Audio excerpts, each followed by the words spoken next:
Assalamualaikum warahmatullahi wabarakatuh. Baik, hari ini saya akan memaparkan materi tentang nasik dan mansuk.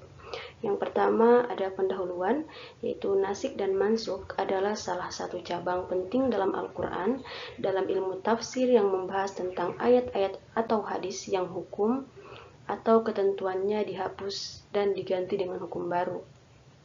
Konsep ini bertujuan untuk menunjukkan fleksibilitas syariat Islam dalam menyesuaikan hukum dengan kebutuhan dan kondisi umat pada masa tertentu tanpa mengurangi kesempurnaan ajaran Islam. Selanjutnya, apa itu nasik dan mansuk?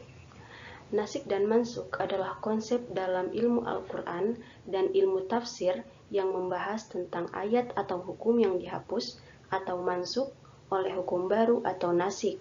Konsep ini menjelaskan perubahan atau penggantian hukum syariat sesuai dengan kebutuhan umat pada masa tertentu. Selanjutnya kita masuk di dalil tentang nasik dan mansuk.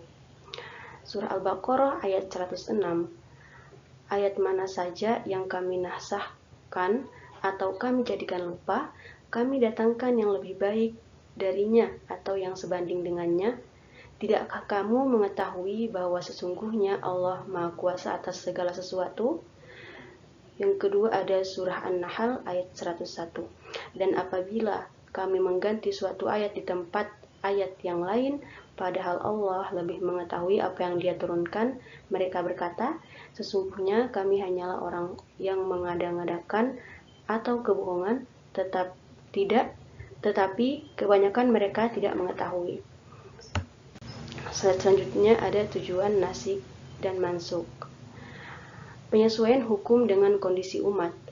Nasik dan mansuk kemungkinan hukum-hukum Islam untuk disesuaikan dengan perkembangan zaman, kebutuhan umat, dan situasi sosial yang berubah.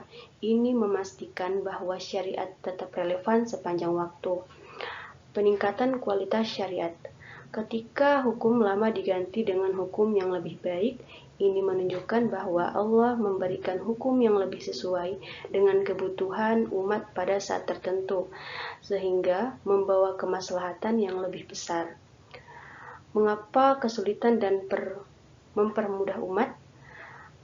Beberapa hukum yang awalnya lebih rumit diubah menjadi lebih praktis, misalnya dalam aturan puasa, zakat, atau ibadah lainnya.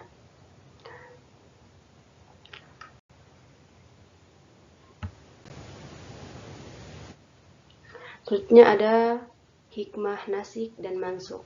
Menunjukkan fleksibilitas syariat Islam, nasik dan mansuk menunjukkan bahwa hukum Islam bukanlah hukum yang kaku dan statis, melainkan fleksibel dan dapat beradaptasi dengan kondisi umat yang berbeda-beda. Selanjutnya ada mewujudkan keadilan. Dengan menggantikan hukum yang sebelumnya lebih berat atau kurang sesuai, Allah memastikan bahwa umat manusia diberi kesempatan untuk hidup sesuai dengan prinsip keadilan dan kemaslahatan. Selanjutnya ada meningkatkan pemahaman tentang kekuasaan Allah. Konsep nasik dan mansuk meningkatkan umat bahwa Allah Maha Kuasa dalam menentukan hukumnya, dan segala perubahan atau penggantian hukum tersebut adalah bagian dari hikmah dan kebijaksanaannya. Selanjutnya ada menghindari kekeliruan dalam penafsiran. Melalui nasik dan mansuk, umat Islam diajarkan untuk memahami konteks hukum dengan benar, sehingga tidak terjebak dalam kesalahan penafsiran atau pengalaman hukum yang sudah digantikan. Nah, selanjutnya ada contoh nasik dan mansuk dalam Al-Quran dan hadis. Yang pertama ada perubahan kiblat. Awalnya menghadap Baitul Maqdis diubah ke Ka'bah. Yang kedua ada puasa Ramadan. Awalnya diberikan pilihan, kemudian diwajibkan bagi yang mampu. Selanjutnya ada contoh dalam hadis. Larangan ziarah kubur pada awal Islam, kemudian diizinkan dengan tujuan mengingat kematian. Selanjutnya kita masuk di syarat-syarat nasik dan mansuk. Nasik harus lebih baru dari mansuk. Nasik atau hukum yang menghapus harus datang setelah mansuk atau hukum yang dihapus. Yang kedua keduanya harus sumbernya dari wahyu.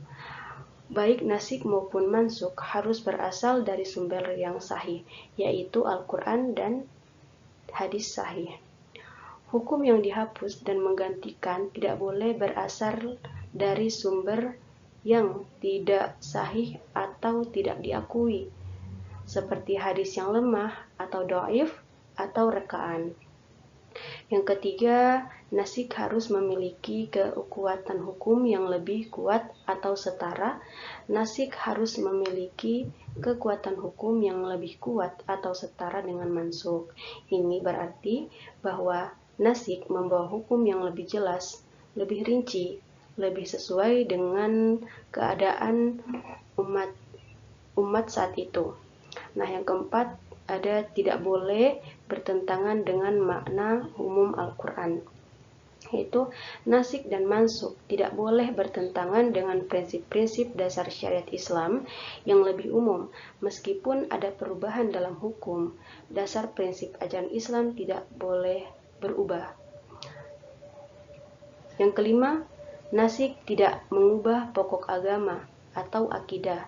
Nasik dan mansuk hanya berlaku untuk hukum-hukum yang bersifat syariat, bukan untuk akidah. Oleh karena itu, tidak ada ayat atau hadis yang mengubah pokok-pokok ajaran agama Islam. Tauhid, iman kepada Allah dan Rasul-Nya. Proses yang keenam, ada proses nasik dan mansuk harus jelas. Proses nasik dan mansuk harus jelas dari segi konteks, tidak ambigu. Penafsiran yang salah atau kebingungannya umat dalam memahami perubahan hukum.